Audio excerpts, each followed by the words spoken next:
sa Uninvited. Ayan.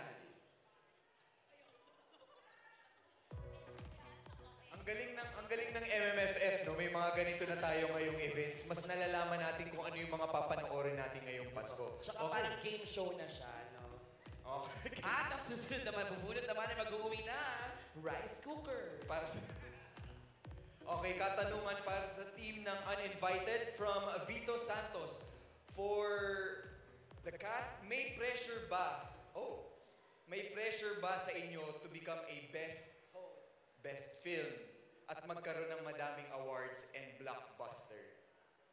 Ayan, Sir Brian, Direk Dan, Miss Maylene Elijah. Pressure sa amin na manalo ng maraming awards. At maging blockbuster. At maging wala namang pressure. You know, ang pressure lagi, Chenchong, alam mo to, sa artista is yung makagawa ka na magandang pelikula, ma-deliver mo yung role mo sa tamang hinihingi ng direktor mo. Yun lang naman ang laging pressure dyan. Pagdating sa awards, I don't think there is. O ikaw? Yeah, dagdag ko na lang, like, when you're working with great actors like VSR and Kuya Aga, Ate Maylene, Nadine, like, everything just comes so naturally. Parang you bring out the best in each other. So, yun, parang walang pressure in that terms, pero isang malaking karangalan, yun yung pressure, yung just working with all these great filmmakers. Yun. You lift each other up. Yeah, and for me naman, parang you try to tell the story as best as you can and hope that the audience will like it. Tapos parang given na our cast, syempre parang super happy and thankful ako to work with them. Kaya sana magustuhan niyo po yung pelikula namin. Thank you, Direk Dan. Sa amin naman siguro, sa akin, natuwa naman ako that everyone is having fun. And I think noon sa kanila, mas lalong nawala yung pressure dahil sa gagaling nilang lahat, nagtutulungan sila. Ayan.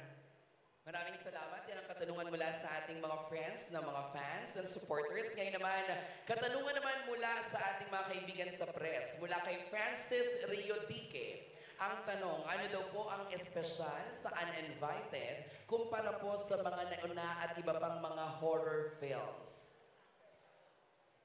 Okay, so first thing po, hindi po siya horror, is a thriller. Ayan, para po sa mga kaibigan natin sa press.